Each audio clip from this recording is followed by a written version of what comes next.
Welcome back everyone and welcome to another review. Today we're going to be looking at Code of Princess for the 3DS. This is my third DS game in a row that I'm reviewing, mostly because there's been a lot of big console games recently besides, BioShock, whatever. And I've been playing my DS a lot, so that's why I picked up this game. A lot of you may have not even heard of this game because, frankly, it was never advertised or marketed really well, and it's pretty strange and very Japanese and anime-like, so that's probably why you haven't heard of it. It's a spiritual successor to Guardian Heroes, which came out on the Sega Saturn, which, again, not a lot of people play that system, so a lot of people haven't played that game. But that recently has been released on Xbox Live Arcade, and it's definitely worth it. That game is awesome. This game, well, it's a very mixed bag, and we're going to look at there's a lot of pros and there's a lot of cons, since they're very heavy on each side, so it's kind of hard to review this game, especially give it a score, since I don't really like scores, all that, but whatever. Let's dive into it.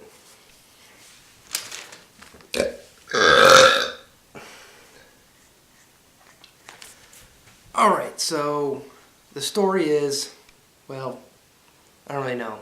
To be honest, and I apologize for this, I skipped a lot of story. It just didn't interest me. And it was kind of confusing right off the beginning, like the castle breaks down on the princess and then the monsters are being revived and people are using the monsters, and I don't know.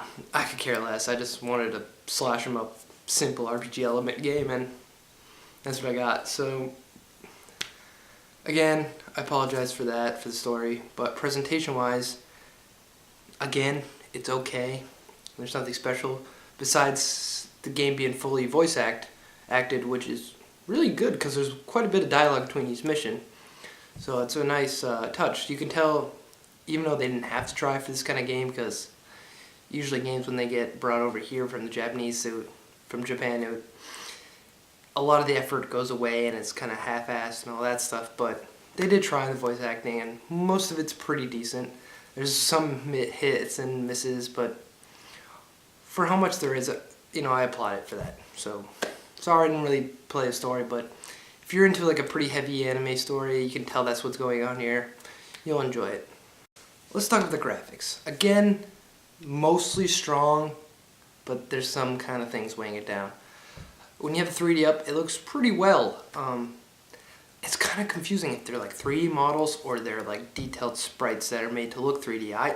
It's almost hard to tell. I think they're sprites, but sometimes how they moved, it just seems like they're 3D models.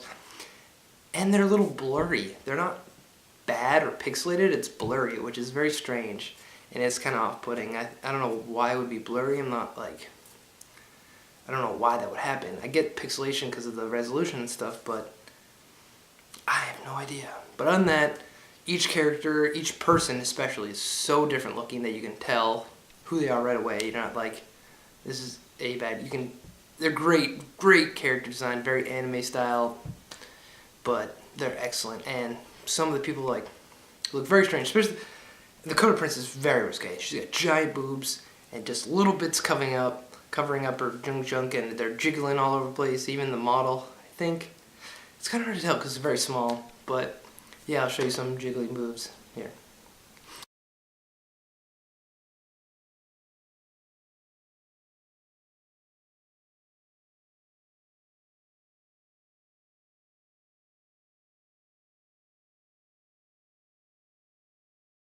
Did you enjoy it? Well, yes. Another thing what these kinds of games do, they have a lot of missions, but I'll explain that in the gameplay next, but a lot of them would reuse monsters and enemies and recolor them. This game does it, but not overly does it, just some of the small ones they do repeat, but it's okay because there's so much different variety. I hate that word, I don't know how to say that word. But there's a lot of different kinds of enemies, and they're pretty unique, so you don't get bored seeing the same stuff over again. And some of the boss character designs are really top-notch. It's really, really nice. Alright, let's look at the gameplay. This is the real meat of the game again, because I didn't really focus on the story, and being a hack and slash RPG, this is really where the importance is. And plus, it's a video game. That's where gameplay should be the most important part.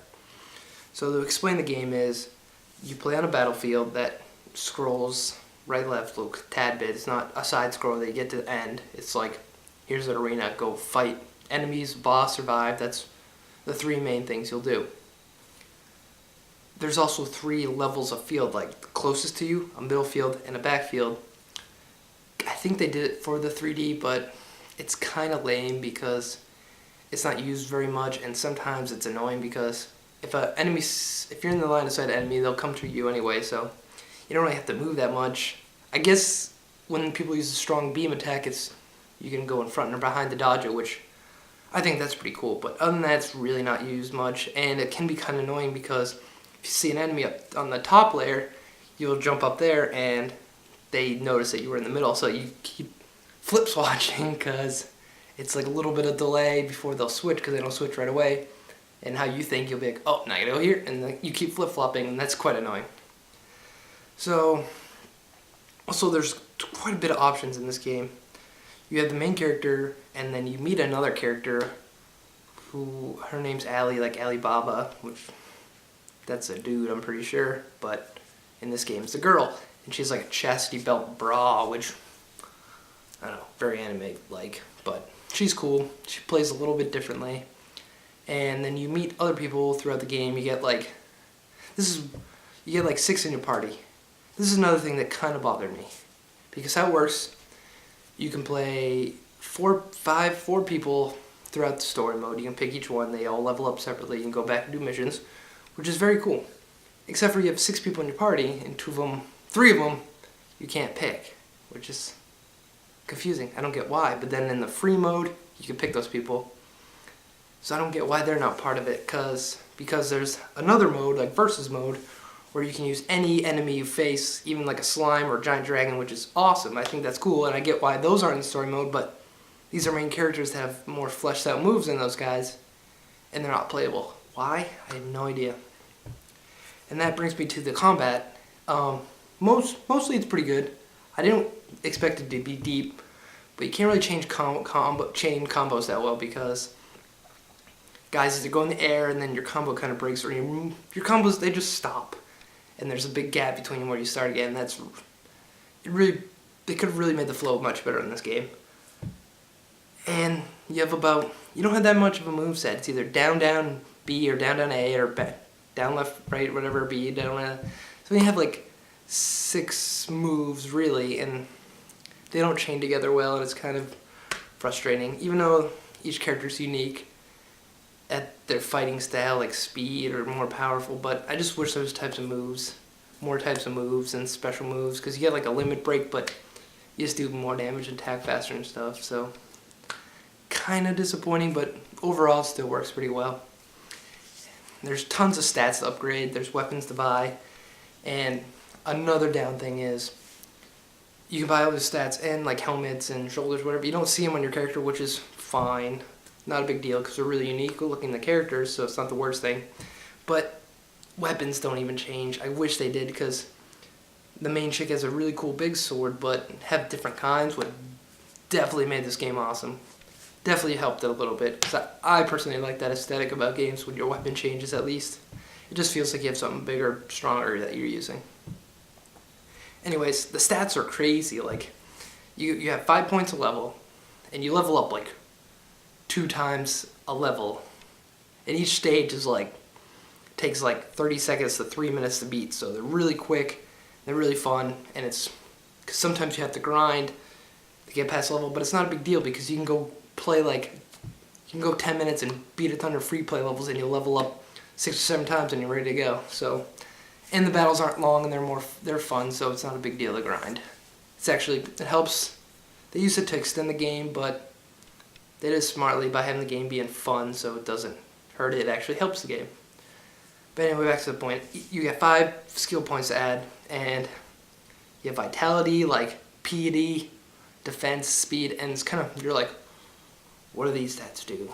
Because it doesn't tell you. I don't know why games don't do that. They just have to highlight strength. It's like, this does 1+ attack for each strength point. I don't know why it doesn't tell you that, so you have to look in the instructions, and I'll find it all there. But like a normal game, you'd maybe not recognize how much the stats would go up. But this, you have 5 points a level, and each stat can go up to 200. So imagine that, how much levels you get.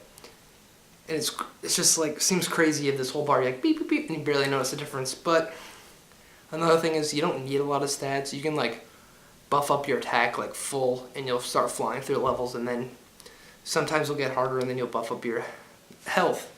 But overall, some of the stats are pretty pointless. It's kind of a bummer, but it is what it is.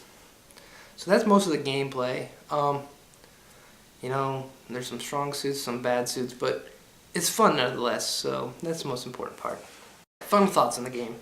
Let's go look at the positives and the negatives. Positives, good art style, fun gameplay, fast levels, fast upgrading, fast leveling up, unique characters to play as, multiple different modes. So that's really fun. It's fun. That's the best part. It's fun. On the negatives, which do hold it back, are kind of blurry character development. Even though I said the graphics good, it's kind of both ends there. Lack of multiple moves and chaining combos, and those are pretty much the main things, which is big enough to hurt the game a lot, especially the chaining combos and not enough moves, and not seeing weapons that you equipped. It's a shallow game, but it's fun. And another side note I want to bring up is I wanted to try online so I can get the full gist of the game, which I kind of delayed my review because I wanted to play online and see how it is.